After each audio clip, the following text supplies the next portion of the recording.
Walz joining Kamala Harris to go against you and J.D. Vance?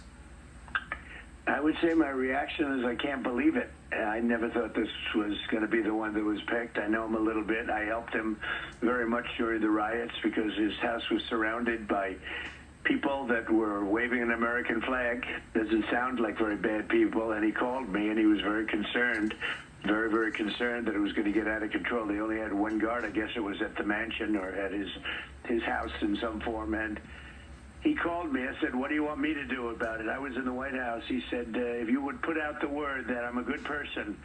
And I did. I put out the word. I said, he's a good person. I hope everything's good. And everybody put down their flags and took their flags with them. But they took their American flags and their MAGA flags and they left. It was thousands of people. And that was the first time I said, wow, that's very interesting. And he called me back and he thanked me very much. That's my only thing I ever had to do with him. He's a very, very liberal man, and he's a shocking pick, and I'm thrilled. I could not be more thrilled. Yeah, I mean, when they selected him, it's really a gift for you because this election is all about the issues, and all of y'all have records. You've been the president. We know where the economy stood. We know what your record is. We know what Kamala Harris's record is, and we know what his record is, and they are extremely progressive. Talk about how you're going to handle this on the campaign trail. Will you just really hone in on how they voted in the past? Well, I am. I'm going to be doing that. What he wants. If you look at his record with no walls, no security, let everybody in, he's worse than they are. You know, nobody knew how radical left she was, but he's a smarter version of her, if you want to know the truth. He's probably about the same as Bernie Sanders. He's probably more so than Bernie Sanders. She is more so than Bernie Sanders. That's got to be your guide, Bernie Sanders, and that's not a great guide. But there's never been a ticket like this. This is a ticket that would want this country to go communist immediately, if not sooner. We want no security. We want no anything. He's very heavy into transgender. Anything transgender he thinks is great. And he's not where the country is on anything. Mr. President, this is a shocking, let me tell you, this is a shocking pick. And I think it's very insulting to Jewish people, and I think it's very insulting to people that want security. I think it's very insulting to anything having to do with making America great again. Mr. President, is it true that your team thought for sure that it was going to be Josh Shapiro? Because there was one reporter who was at a J.D. Vance event yesterday, and there were some flyers printed up talking about how J.D. Vance, rather about how Mr. Shapiro was a fraud and corrupt and a lying con man and stuff like that. So it sounds like you were ready to take on him. That sounds like what you would say. Well, look, I'm no big fan of Josh Shapiro. I know the state very well. I think we're leading pretty good in that state, but I would have said it would have been a better choice. I would have said others would have better choice. And interesting, just about all of them, except this one, is better than her. She is not nearly as good as the people she was looking at. I know them all in one form or another. And in fact, there was a poll done, and there were some studies done. She's the worst of the group, and she's the one that's leading it. Look at this decision. This is a really bad decision for the country. You know, ultimately, I want the country to have good decisions, because ultimately what we want is for the country to do well. The country can't do well with these two people. They're very similar, and you know, you would have thought she would have reached out and got somebody that's got some different, because her record on security is horrible. She was a border czar, which she doesn't admit it now. You know, the only thing they have going is the media will play off all of the bad things that happened during her term. She was so bad that 5 weeks ago they wanted to remove her because she was unthinkable to be president. They were going to go with anyone.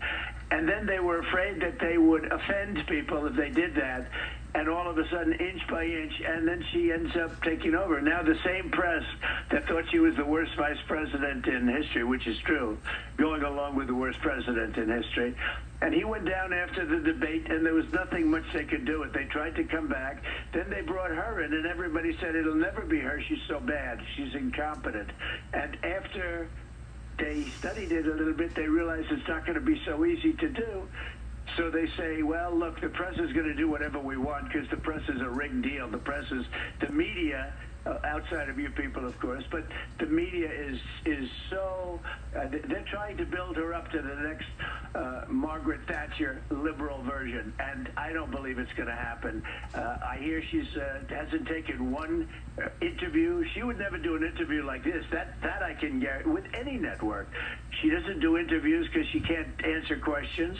I don't know how she debates. I heard she's sort of a nasty person, but not a good debater. But we'll see, because we'll be debating her, I guess, in the pretty near future. It's going to be announced fairly soon, but we'll be debating her. I'd like to see it on Fox, by the way. I would like to see it. My preference would be Fox, but we have to debate. Do you have an announcement, Mr. Are you working stuff out behind the scenes? Because we haven't heard about it yet. No, but I can tell you every network loves me very much right now. They love me very much. I've never been so loved by CBS and by ABC fake news. And by NBC. No, they're all in love with me now, so that, I say yes, because it's up to me, obviously, also. But on the look, debate, the most important thing is we get debate. I think debates are very important, and I think she'll be exposed, just like Biden was exposed. Nobody knew Biden was that bad, and then he was exposed during the debate, and they tried to have a series of comebacks after that, and they didn't work out too well, and they viciously overthrew him. I mean, he was overthrown in it, using every trick in the book. They overthrew him. It was pretty amazing, actually, to watch. I want to come back to the debate. Just to close this up, you're in litigation with George Stephanopoulos on ABC. So there's right, and the judge says, yeah, this is good. The suit's going to go forward. So how could you go on ABC, especially if he's going to be one of the moderators? Well, you could use that as an excuse. I could use that. I've said that. Is there a conflict? And, there might be George Slopadopoulos, and he's got problems, and, they've got problems. But if they're going to have I guess David Muir is going to be the host in that case. You have all the hosts are pretty much named, and you have Brett and Martha, and they're great. And I'd love to see it on Fox, but it takes two to tango. Well, maybe you get two. She doesn't want to debate. Look, she doesn't want to debate. She wants to say, I don't want to debate, but I do want to debate. When it came to Biden, I accepted everything. I accepted Jake Tapper. I accepted everything because he didn't want to debate. After I accepted everything, the only thing I said, let's stand up. They wanted to sit down at a desk. I said, that's not going to look so great. So I said, but I accepted everything. And pretty much that's the way I do it right now, because I want to debate her. I think it's important for the country that we debate. Now, where it is, I'm all for Fox. I'd like to see it on Fox. I think Fox would do a really good job, but two people have to agree. All right, Mr. President, let's talk about some of the issues. Mr. Walz, Governor Walz, said this about you, that you don't understand kitchen table issues. Listen. Donald Trump's not fighting for you or your family. He never sat at that kitchen table like the one I grew up at, wondering how we were going to pay the bills. He sat at his country club in Mar-a-Lago, wondering how he can cut taxes for his rich friends. Mr. President, what's your response to that? Well, I think it's just the opposite. I think if you see the vote, those people are all voting for me, the people that he's talking about with the kitchen table. And I was not always sitting at Mar-a-Lago either, but I was sitting at lots of other places. And built an unbelievable business, one of the greatest businesses. I built a business that is phenomenal. That's been really determined now how good it is. And, I could have a very simple life and a very good life and continue to do what I love. I love business and I love creating jobs, and that's what we're doing. We'll be creating jobs at a level that you've never seen before. If you look at our administration, the most successful administration from the economy standpoint there ever was. There's never been any administration that was even close, numbers-wise. And by the way, they had inflation, the level which our country probably has never seen. They say you go back 72 years. Well, I think we probably never have seen inflation like that, and it's killing the same people that he's talking about. It's killing. Inflation has destroyed their administration, and they have no idea what to do about it. It's getting worse, and you had a crash the other day of over 1,000 points. It's a very bad situation that we're going in. We could end up in a depression if these people are reelected. So let's talk about anti-Semitism. Van Jones had an interesting thing to say about anti-Semitism. He says this on CNN. It's just because he's a moderate. They're talking about Shapiro not getting the job. Or is there some anti-Jewish bias there? He goes, you also have anti-Semitism that's gotten marbled into this party.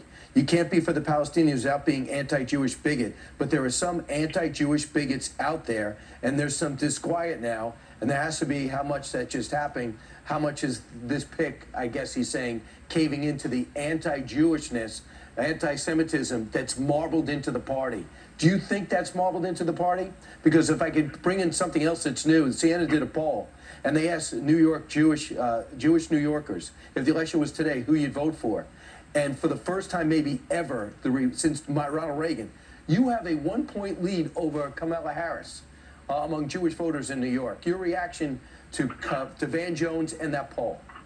Well, we're going to try and win New York, and that hasn't been done for many, many decades, as you know, but we're trying to win New York, and we're very close to doing it. And probably that's another reason I was somewhat surprised. I think that any Jewish person who votes for a Democrat, or in this case, these people, but who votes for a Democrat, should have their head examined. They are so bad. If you look, they are so bad to Jewish people, what they've done and the way they talk and their policy and everything else, far beyond just what happened, because everyone thought it was going to be Shapiro. It turned out not to be Shapiro.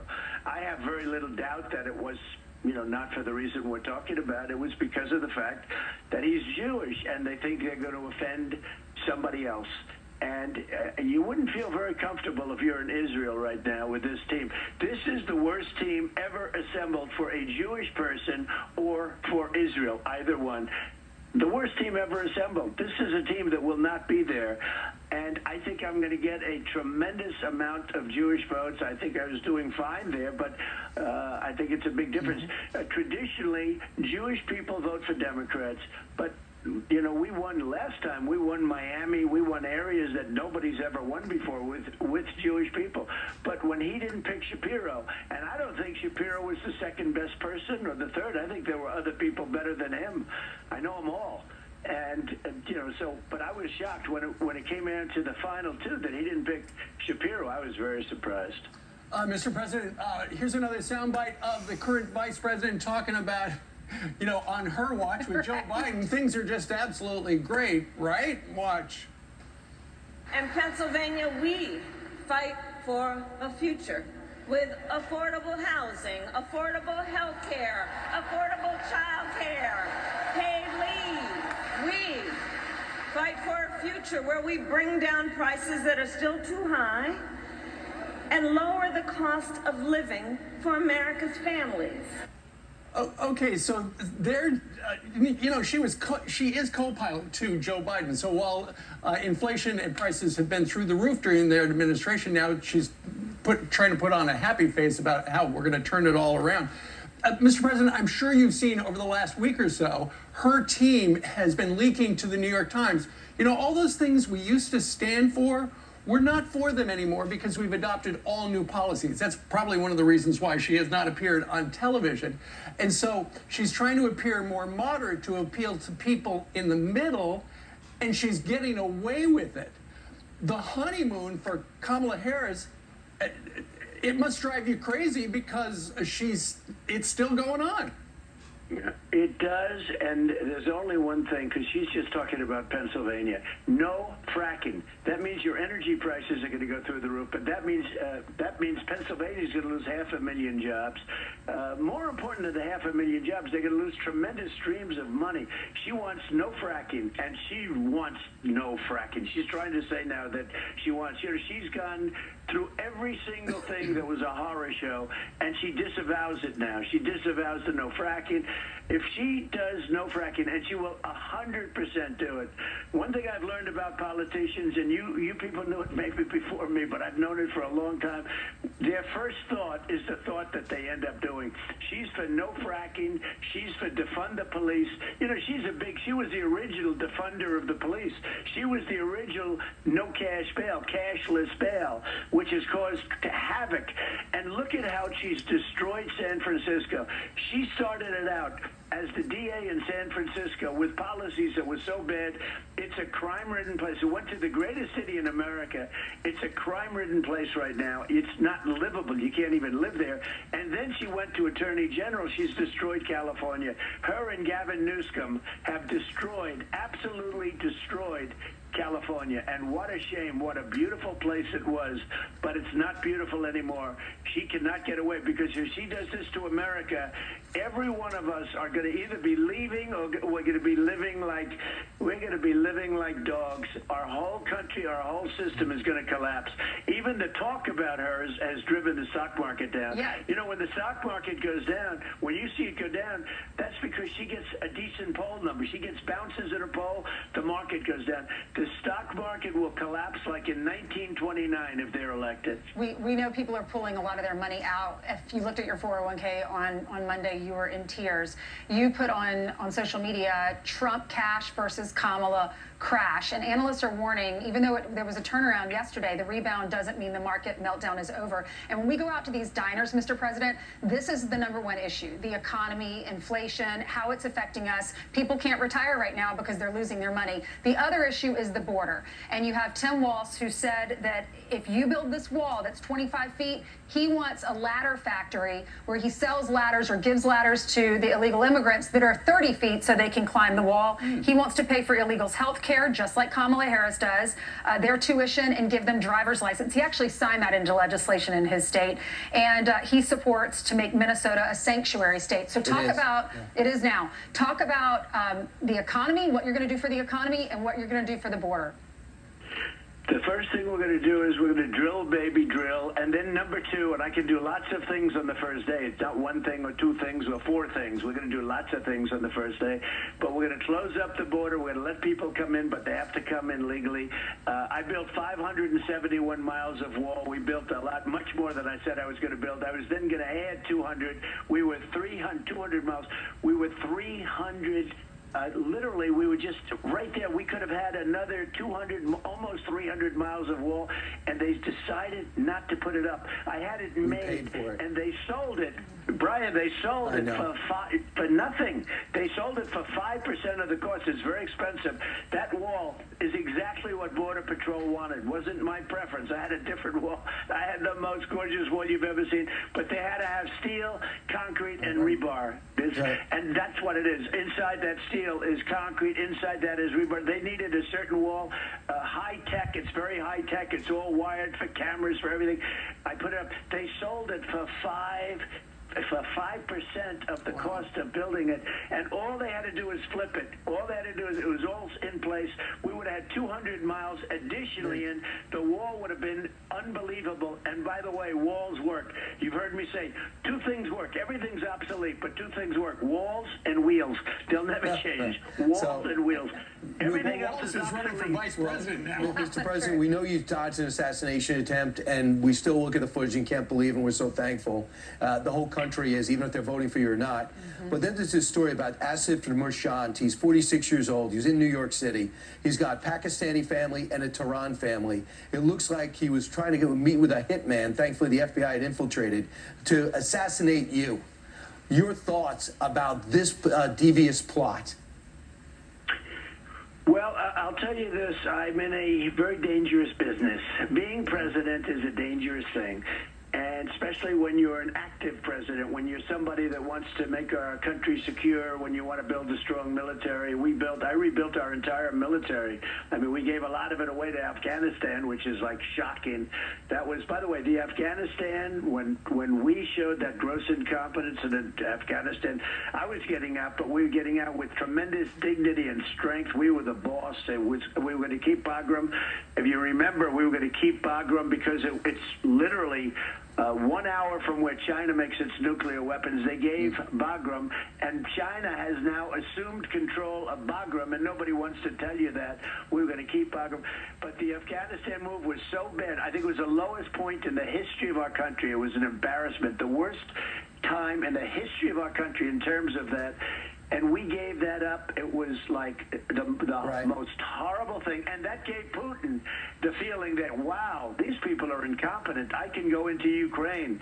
And frankly, as you know, under me, Iran was broke. There was no Hamas threat. There was no Hezbollah And Mr. threat. President, also Kamala Harris was the last one in the room when Joe Biden signed off on that. Meanwhile, one of your favorite people, Lawrence Jones, is live in Sturgis. Lawrence, take it he's away. You have Thank some you. people that have some questions for you. I love that. Mr. President, how you doing, Lawrence. Mr. President? We're live from I'm doing Sturgis. good. Say hello to so the people have some questions for you, Mr. President. I want to bring Thank in you. Brett. He was talking about he has his daughter, his grandchildren now living with him, and he says you're concerned about the economy. What is your question for the former president? So, Mr. President, I appreciate you giving our time here. One of the big concerns is what are you going to do about bringing down the rent and things like that in the economy? Because out of 8 children that I'm a father and a stepfather to, 5 of them are struggling, and I'm giving them part of my income on a regular basis. How are you going to make the economy not just the the food and electricity, but bring down the rent prices, the housing prices, so that these kids can survive without their parents' help? Such a good question, You're Mr. right. President. You're right. I hear it very well, and I tell you, first of all, I love the people that you're with. I know that I must have at least 99, perhaps 100% of all of them, and I think they're incredible. We are going to drill, baby, drill. We're going to bring down the cost of energy. Energy is what caused the worst inflation, I think, in the history of our country. Food prices are up 50%, sometimes more. You look at bacon. Bacon is quadrupled. You can't order bacon. You can't order anything. We're living horribly. We have the worst inflation we've probably ever had in our country, and it started because of energy. We're going to drill, baby, drill, and then we're going to have China and all of these countries that were treating us good when I was there toward that. I mean, it took me a long time to get them to behave properly.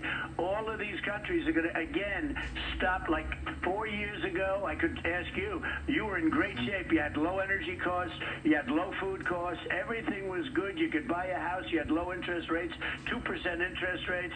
You had gasoline at $1.87. Now it's $5. And by the way, going up very substantially. But you had gasoline at $1.87 a gallon. Nobody talks about that anymore. Nobody even can believe it's going to happen. It's going to happen again. We've got to get the energy prices down, and everything else is going to be tumbling down with it, the prices, because what Biden has done to the economy is so horrible, and what he's done to inflation in our country is just very destructive. Mr. We'll get it President, down it's the for you, perfect and it'll be good. segue.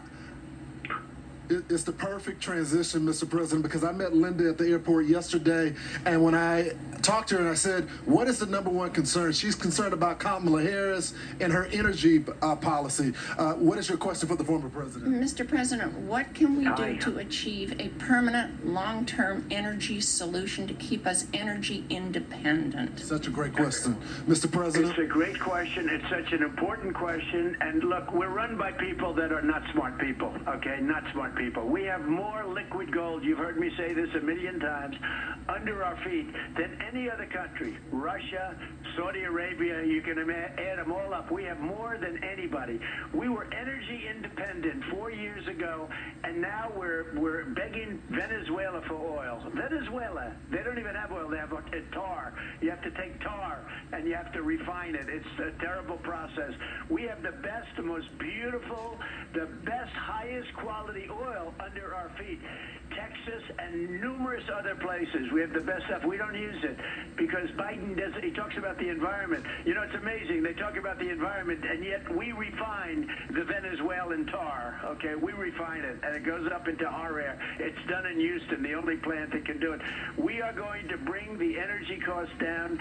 Everything else is going to be tumbling, and we don't need energy from any other country. We have to fill up these strategic reserves again. It's down. It's the lowest number it's ever been. He's using the strategic reserves, which is meant for military, which is meant for war and very important things. He's using it to try and keep gasoline prices down, and we can't allow that to happen. We have to fill up the strategic. I was filling that up at levels that they've never seen before.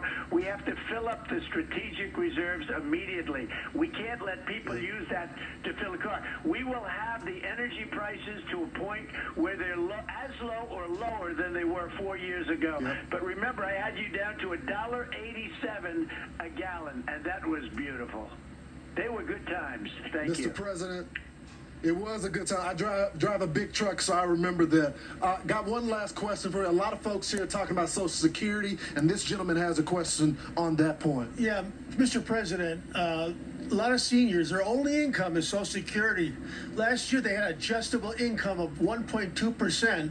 Meanwhile, inflation was probably 7% or higher. How about making it mandatory, whatever inflation is, that would be the income for the Social Security instead of this 1.2% pathetic adjustment? Mr. President?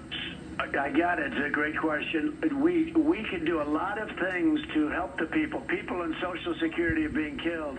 And one of the things I'm doing is no tax for seniors on Social Security, and I'll get it done quickly. No tax for seniors on Social Security. And for all your waiters and waitresses and everybody else out there, drivers, we're not going to have any tax on tips. No tax on tips. Remember that. No tax on tips.